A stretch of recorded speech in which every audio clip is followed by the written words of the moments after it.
I'm enjoying your show. This is the first time I've ever listened live and called in. Oh, cool. And what's your name, just real quick? Matt. Okay, cool. Go ahead, Matt. It's a good name. Oh, thanks. That was Matt. I just wanted to comment. Actually, if you don't mind, I'd like to comment on both the Gamergate and the Sam Harris debacle. Oh, please go ahead. I might have something of a unique perspective. I'm actually a college professor, and I'm in the fine arts. And most of what I do is art criticism. You know, it's something I do. Mostly it's in music and the fine arts, dance, ballet, stuff like that. But, you know, I'm very aware and I'm very, used to looking at art as something that you criticize both compositionally. Are there dancers and other choreographers that have organized themselves to issue death threats against you, as an example? I do a lecture series where I talk about hermeneutical themes in opera, like different thematic elements. Mm-hmm. And, no matter how many times I call Mozart's opera Marriage of Figaro sexist by today's standards, I can't say I've ever been, given a death or a rape threat for having the audacity to suggest that there might be some sexist themes in an operatic work. Right. And so to me, it's mind-boggling that any art critic, whether you're doing video games or anything else, can get such a pushback from the fans, because people love opera too, and I've never had an opera fan tell me I'm ruining opera because I just happen to point out that there might be a sexist trope in some of these operas. Right. But apparently Anita Sarkeesian can do it for video games, and it's the end of the world, and she's censoring people, and she's destroying the video game subculture, and it's like I'm in this bubble where I'm looking at this, and it just seems like the most absurd and ridiculous thing I've ever heard of, because I've never experienced anything like that. I like that you're bringing this up. I like how you're bringing this up from your perspective as a professor and an art critic, because there was a great tweet I saw a couple weeks ago from John Hendren on Twitter. A lot of people know him as @fart. But he said something really, really interesting, though, because if you remember when Roger Ebert was criticizing video games, saying that it's not art. And there was he received some backlash. Interesting enough, when he said that, he didn't receive any death threats and rape threats either. I wonder what that has to do with. But John Hendren brought up how, if video games are not at the point where they can accept criticism and take critique, which is probably one of the most integral things of any art form, then perhaps video games really aren't art, at least not yet.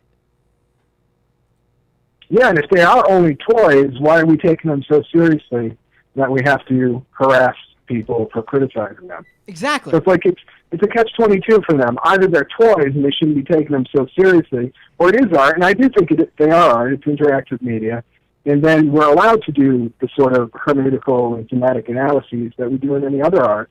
And that's what we do as academics. And, if you want to refute us, then write a peer-reviewed paper. Don't harass an art critic out of the industry. There's writing a peer-reviewed paper, and then there's also threatening to blow up and kill people. So there's different approaches.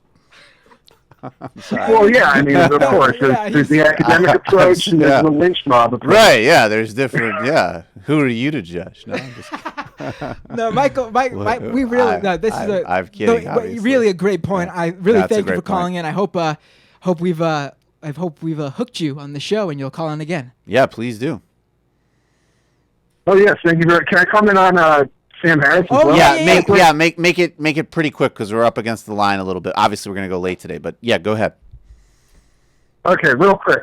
Also, as an academic, I read Sam Harris's books, and I see him as a polemicist, right, and not as an academic, at least when he talks specifically about religion. Mm-hmm. Most of the academics I know in philosophy departments have actually collaborated and written papers in philosophy as well. And most of the atheists, they're okay. They understand theology, or they don't get into theology if they're going to make any commentary about it. But Sam Harris, he really pushes this idea that religion is a bad thing, and it is the root of all bad things, so therefore we should get rid of religion. And he has actually made the argument in his books that he would rather get rid of religion than bad acts, because he thinks that would have greater utility. philosophically and ethically. Which just Yeah, shows I how mean, weird his priorities just are. has such He'd rather get rid of religion than murder. Yeah, I don't. I wouldn't even. I actually can't even comment on that part of it. But I would just say that he's just.